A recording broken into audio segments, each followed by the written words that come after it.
Ойрын ирээдүйд аимшигт цүмийн дайн дэлхийг хамарлаа. Дэлхийн өнцөг булан бүр газ цүмийн цацрагт автлаа. Гэвч энэ гамшиг хүн төрөлхтнийг устгаагүй. Харин технологийн соёл иргэншил огцом хөгжсөн. Учир нь Амазоны айг Генезис нэртэй авраг мод гарч ирсэн. Тэд агаардах цүмийн цацрагыг шингээдэг. Цэвэр эрчим хүчийг цэцэгнүүдэд хадгалдаг болгосон. Бүх бүтээлийн мод өөрөө өөрийгөө хангадаг цүмийн реактор шиг тасралтгүй өндөр үр ашигтайгаар бүх хотын эрчим хүчний хэрэгцээг хангаж чадна. Үүнээс гадна цүмийн дайн хүн төрөлхтөнд өөр нэг ашиг авчирсан. Генийн технологи огцом хөгжиж эхэлсэн. Хагас 100 жилийн турш шинээр төрсөн хүүхэд бүр сайжруулсан гинтээ төрдөг болсон. Зарим нь маш сайн сонсох чадвартай, зарим нь хурдан гүйдэг, мөн зарим нь төрөлхийн сахиусан тэнгэр шиг хоолойтой. Алдарт дуучин Мира энэ технологийн үр шимийг хүртсэн. Гэхдээ жаахан харамсалтай нь хүн төрөлхтний ойролцоогоор 10 дархлааны дутагдaltaй. Генийн өөрчлөлт хийх боломжгүй. Тэднийг засгийн газар ядуусын хороололд нэгтгэн суурьшуулсан. Удам дамжин зөвхөн нийгмийн хамгийн доод түвшний ажлыг хийдэг. Гол дүрийн Берт бол генийн согтой онцгой хүн. Түүний хоёр хөл багасаа хөдөлж чаддаггүй. Гэсэн ч тэр амьдралд хизээж бууж өгдөггүй. Берт ядуусын хороололд өөрчлөлтийн дэлгүүр ажиллаулдаг. Онцгой хүмүүст зориулсан туслах төхөөрөмж суурилуулдаг. Гэхдээ бүх Генезис моднууд албан ёсны байгууллагын хяналтанд байдаг. Ядуусын хороололд олгодог эрчим хүч маш бага. Берт өөр арга зам хайх хэрэгтэй болсон. Тэр өдөр тэр цэвэрлэгчээр хувцаслаж хотын төвийн эрчим хүчний бааз руу нууцаар орсон. Зочилж ирсэн оюутнууд хамгаалагчдын анхаарлыг сарниулах үед тэрээр 2 дугаар давхрын гол бүс рүү чимээгүйхэн орж ирсэн. Урд талд 2 хамгаалагчийг тойрч чадахгүй нь тэр өөрийн хийсэн пүрштэй хулгыныг гаргаж ирэв. Жижиг амтан эргэлдэн гүйж хамгаалагчдын хөлд орочлоо. Хамгаалагч сонирхон авч үзэх агшинд гинэт хорт хий цацагдав. 2 хүн газар дээрээ унаж ухаан алдав. Берт тэрэгцэр төрөн хяналтын өрөөнд орлоо. Хорт хийн балсны хий дамжуулах хоолойд холбов. Ажлын талбайн оператор гинэтхэн газар унаж ухаан алдлаа. Тэр ингэж тэрэгцэртэйгээ орж ирсэн. Хүчээр хамгаалалтын унтраалга татав. Бүхэл хотын цахилгаан эрчим хүчийг тэтгдэг. Генезис мод аажмаар ил гарлаа. Берт сэтгэл хөдлөлөө дарж хүчтэй жимсээр шилэн бүрхүүлд нүх гаргав. Хүсэж явсан бүтээгч цэцгээ эцэст нь гартаа авлаа. Гэвч тэр баярлах завгүй байлаа. Гинэт тохиоллын дуу гарлаа. Эрчим хүчний бааз шууд хамгаалалтын байдалд шилжив. Бүр зочилж ирсэн оюутнууд ч бүрэн шалгалтад орлоо. Берт тэрэгцэрээ түрэн 50 гэгчин танхимд орж ирэв. Санаатайгаар өндөр нуруутай охинтой мөргөлдөв. Тэр охины унгаасан хүүхэлтэйг авч уучлалт хүсв. 2 хүн аюулгүй байдлын шалгалтаар дамжин баазыг орхисон. Тэдний царайнаас харахад аль хэдийн танилцсан нийлт. Харин Берт хулгайлсан үүсэл цэцэг мэдрэмжээс тусгаарлах чадвартай тоглоомын баавгад нуусан. Хоёулаа хамтран дахин нэг том ажил хийсэн.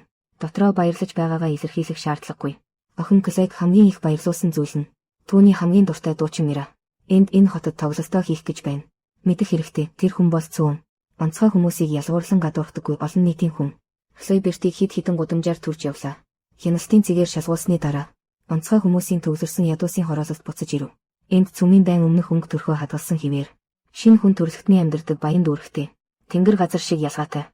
Телевизээр Кестерд Сенатын ихтгэлийг цацаж байна. Сүүлийн үед тэрээр 42 хуулийг идэвхтэй дэмжиж байгаа. Тэрээр тусгай хүмүүсийн генийн дутагдлыг засна гэж мэдэгдсэн. Шинэ хүн төрөлхтөн болон тусгай хүмүүсийн жинхэнэ тэгш байдлыг бий болгоно гэжээ. Берт үүнд үл тоомсорлов. Тэр Клайг яаралтай гэртээ харихыг шаардав. Хоёулаа аврах том барилга руу орлоо. Энд ажиллах өрөө төдийгүй тэдний амьдрах газар юм. Клайгийн эцэг их уурхай тосолдож нас барсан. Тэр багасаас энд амьдарч ирсэн. Тэр яаралгүйгээр тоглоомын баавганаасаа бүтээлийн цэцгийг гаргаж ирэв. Бертийн нүд гялалсан амандаа мөнгөжих тухай байнга дурдж байлаа. Тэр цэцгийн дэлбэн доторх эрчим хүчний талстыг хүмсний хэмжээтэй болгон хуваав. Удалгүй тусгай хүмүүс худалдан авахар тасралтгүй ирж эхлэв. Тэдний ихэнх нь генийн зарим сохтой. Өөрсдөө амьдралаа зохицуулахын тулд туслах төхөөрөмжөд найдах шаардлагатай. Эдгээр тасдууд нь тэдний туслах төхөөрөмжөд хангалттай. 1 жилийн хэвийн хэрэглээг хангана. Энэ үед ширээн дээр хувцас дуугарлаа. Баян дүүрэгт ажилтдаг нэгэн үйлчлүүлэгч буцаж ирж чадахгүй. Тэр 3 дахин их хөлс түлхэд бэлэн. Бертээс нэг энергийн таст хүргэж өгөхийг хүсв. Клай баг зэрэг түгшиж байлаа. Эцсийн эцэст бүтээлийн цэцэг хууль бус замаар ирсэн. Тийм ч их анхаарал татах ёсгүй. Гэвч мөнгө хүн бүрийн сэтгэлийг хөдөлгөнө. Түүн дээрээс Берт чинэлэг дүүргийг маш сайн мэддэг. Харуулуудыг тойрч гарах жижиг замыг ч мэднэ. Эцэст нь тэд энэ 8-ыг хүлээн авсан. Чинэлэг дүүргийн тансаг ресторан, генийн өөрчлөлттэй шинэ хүмүүс, төрөл бүрийн амтад хоол идэж байна. Клай Бертийг арын хаалгаар гал тоогоо руу дагуулсан оров. Түүний үйлчлүүлэгч нь рестораны ахлах тоогооч. Өдөр бүр шөнө дуустал ажилдаг. Ямар ч завгүй тул ядуусын хорооллоос эрчим хүчний тас авах боломжгүй. Клай байнга ямар нэгэн зүйл болох гэж байгаа мэдрэмжтэй байдаг. Гинэт гаднаас чимээ гарлаа. Нэг ачааны машин зочид буудлын гол хаалганы өмнө зогсов. Хитэн багтай ирчүүд бардам алхсан танхимд орж ирэв. Ямар сайхан үнэртэж байна вэ? Та бүхэнд сайхан хооллоорой. Дээхэн талын гэрэл гинэт унтарлаа. Тэд ресторан дотор дураараа алга үйлдэж эхлэв. Гал тогооны ахлах тоогооч аимшигтай хашгиран сонсов. Тэр даруй гүйж гарч юу болж байгааг харлаа. Гэвч удалгүй амсгаадаж эргэж ирлээ. Гадаа алга өрнөж байна. Бэрт хоёр зүгтхэд аль хэдийн оройтсон. Газарт унсан механик мөчтэй тогоочийг харлаа. Эрэгтний нүдэнд ихэд төгшөөр харагдаж байв. Ресторан дахь шинэ хүмүүс бүгд хядуулжээ. Хүчирхийлэгчид өрөө бүрийг нэг нэгээр нь цэвэрлэж эхэллээ. Бэрт шүүгээний ард нуугдаж байгаад хоёр хүний яриаг санамсаргүй сонсов. Тэд маргааш дахиад нэг том ажил хийх гэж байна. Тэдний нэг нь цаас унгав. Хосой чимээгүйхэн авч авлаа. Хоёр дээрэмчин явах гэж байхад Бэрт гинэт өөрийгөө хянахгүйгээр бослоо. Тэр саяхан болцошгүй нөхцөлд бэлтгэж байсан байна. Гинтийн байдлаар ахлах тогоочийн механик мөчийг өмссөн байжээ. Бэрт одоохондоо удирдах аргыг сайн эзэмшээгүй байсан. Гэхдээ өөрийн хүч чадал эрс нэмэгдсэн. Хүч хэрэглэн гал тогооны арын хаалгыг онгойлгов. Хоёулаа аюулгүйгээр зочид буудлаас зугтаж чадсан. Гэхдээ тэдний царай камер дээр маш тод гарсан. Цагдаа нар тэднийг шууд халдлахын гол сэжигтнээр зарлав. Тусгай цагдаагийн дарга Хьюз ядуу дүүргүүдийн тусгай хүмүүсийг ширүүнээр дарж байв. Тэрээр тэднийг энэ нийгмийн хорт хавдар гэж үздэг. Бэрт Хьюзийн сорвоор дүүрэн царайг хараад тэр даруйд түүнийг халдлагад оролцсон багтай хүмүүсийн нэг гэдгийг таньсан. Хоёулаа гинэт ойлгов. Муу нэртэй эсрэг гинийн бүлэглэл. Үнэн дээр төрийн тусгайгийнхан дүр эсгсэн байжээ. Бэрт тэд зориуд. Тусгай хүмүүс ба шинэ хүмүүсийн зөрчлийг өдөөж байна гэж таамаглав. Хосой өмнө нь олсон цаасныхаа талаар санав. Гаргаж харсан чинь Мирагийн тоглолтын тасалбар байлаа. Тэр дээрэмчид Мирад аюул учруулах гэж байна бололтой. Гэвч Бэрт энэ хэрэгт оролцохыг хүссэнгүй. Тэд одоо эрен сурвалжлагдаж байгааг битгий мартаарай. Цагдаад мэдэгдэгч боломжгүй. Хосой үргэлж Мирэг шүтдэг байсан. Бэрт ингэж хөтөн хүндий байгааг хараад тэр ууртайгаар чанга хашгирлаа. Энэ зөвхөн Мирагийн төлөө биш. Онцгой бүлгийн хүмүүс. Үүний улмаас ноцтой цохилт амсах магадлалтай. Энэ үг Бертийг гүнээ хөдөлгөлөө. Тэр ээжийнхээ үлдээсэн зүйлсийг атгав. Ар талд нь тэг ширхтээ төрсөн гэж бичсэн байв. Берт гинэт толгой нь халууд өгөхийг мэдрэв. Толгоогоо эргүүлээд ширээн дээрх сэлбгүүдийг харлаа. Хосой уур нь тайлагдаж буцаж ирэхийг хүлээв. Тэр үед Берт нэгэн машин хуйгийг өөрчилж байгааг олж харлаа. Түүний загвар нь тогоочийн механик мөчүүд байв. Гадаргуу дээр төмөр хавтан гагнаж, энергийн тас ашиглан ажиллуулж байв. Энгийн хуйгны багц бараг бүрэн бүтсэн байлаа. Энэ нь зөвхөн Бертийг чөлөөтэй хөдөлж чаддаг болохгүй. Хүч чадал авахалж бас ихээр нэмэгдсэн. Хосой цэцэг ургамалтай ажиллахтаа гаргууд. Энергийн баазын хорт манан бол түүний бүтээл. Охин тулааны хуйгтаа илүү хүчтэй зүйл нэмэхээр шийдсэн. Удалгүй Мирагийн тоглолтын өдөр ирлээ.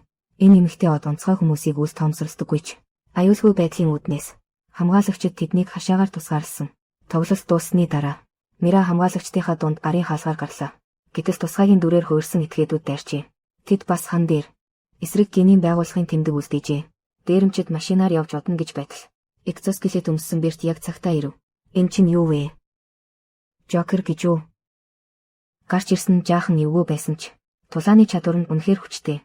Ялангуяа Хлойгийн суйрлуулсан төрөл бүрийн нууц зэвсгүүд дээрэмчдийг орилуулж байлаа. Удалгүй Хлой машина олон хүний дундуур дахиж орж ирэв. Берт Мираг арын суудалд суулгав.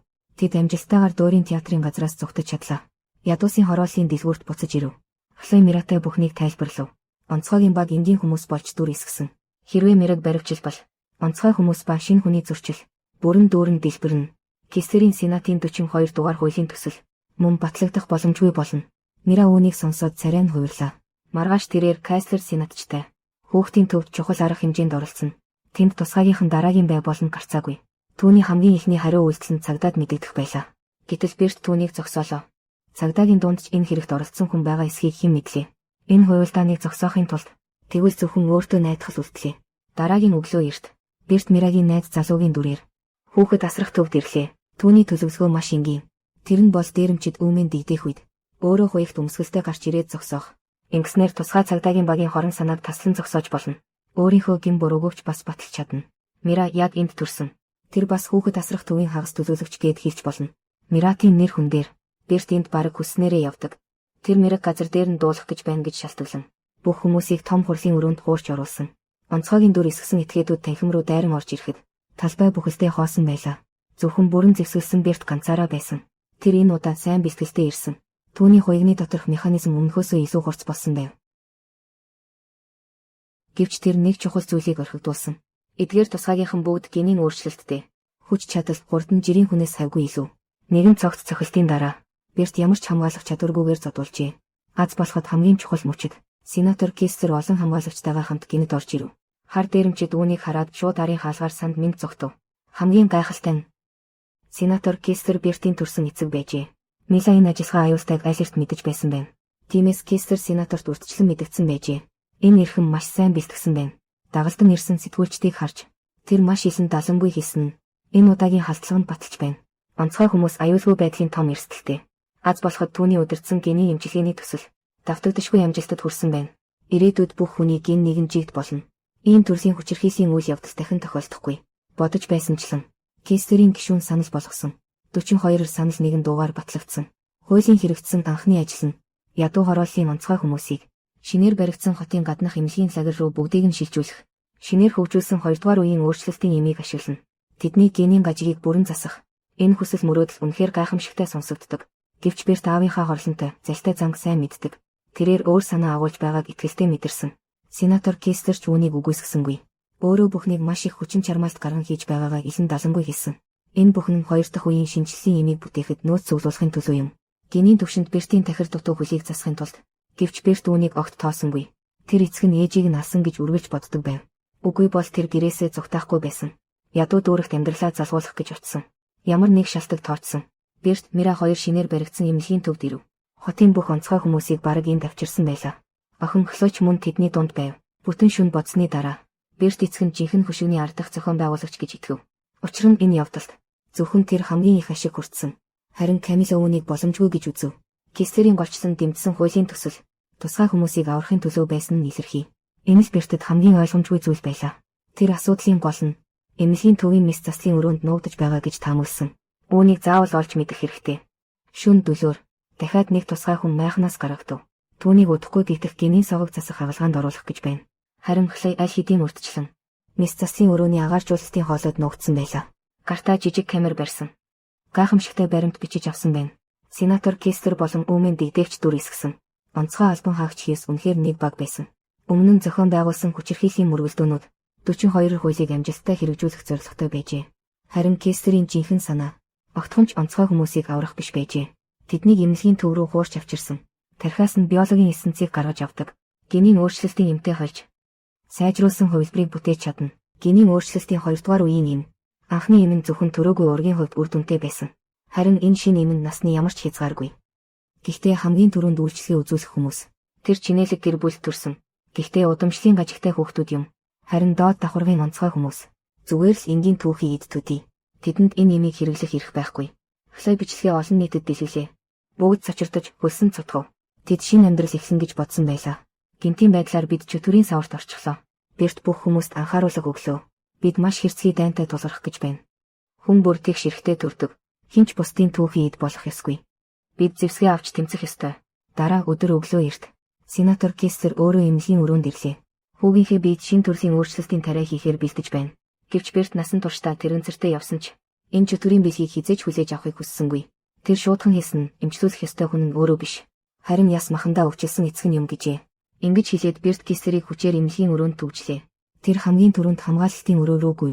Харамсалтай нь хагас алхам хоцорсон байлаа. Харуулын нэг нь ширээн дээрх тохиоллыг дарлаа. Эмнэлгийн төвийн аюулгүй байдлын систем шууд ажиллаж эхэллээ. Хлой гишүүний гэмт хэргийн бичлэгийг цагдаа дэлгэхэд хэдэн минут хүлээх хэрэгтэй. Берт зөвхөн хүмүүсээ авч тусгаагийнхныг саадуулах ёстой. Бараг бүх тусгаагийнх нь тулалдаанд оролцлоо. Тэд мах цусны биеэрээ эсгэрсэн сумтай шууд тулсан. Тэдний хинэн ч ухрахыг сонгоогүй. Харин Берт тусгаагийн бүлгийн ахлагч хийстэй тулсан юм. Эхэндээ тэр ялагдаж ухарч байв. Гэвч бүтээлийн цэцгийг олон удаа хулгайлж байсан туршлагаараа Берт усан үзмийн модны онцлогийг овжин ашиглаж холын зайнаас их зантай хевсийг устгав. Удалгүй олон цагтаа эмнэлгийн төвд ирэв. Гадна дотныг нэгжиж шалгасан ч гэмт хэргийн гол буруутан Кестер сенаторыг олсонгүй. Зөвхөн эмнэлгийн өрөөнд нэг ширхэг ашиглагдсан шин төрлийн өөрчлөгдсөн юм олдсон. Кестерийн сенатын гишүүний хувилдаан бүрэн илэрсэн. Түүний гол нь дэмжсэн 42 дугаар хуулийн төсөлч цуцлагдсан. Тусгай хүмүүс дахин ядуусын хороололд буцаж ирсэн. Амьдрал нь өмнөх шигээ хүнд хэцүү хിവэр байсан ч гэхдээ сэтгэл амар тав тухтай болсон. Гэвч үүнийг хэн ч анзаарсангүй. Бүдэг харанхуйн буланд 2 дугаар үеийн өөрчлөлтийн тариа тариулсан Кестер гишүүн хорон харцаар бүхнийг ширтэж байна. Дээрх нь өөрчлөлт киноны бүх агуулга юм. Таалагдсан бол үргэлжлүүлэн дагаарай. Дараагийн удаа уулзцгаая.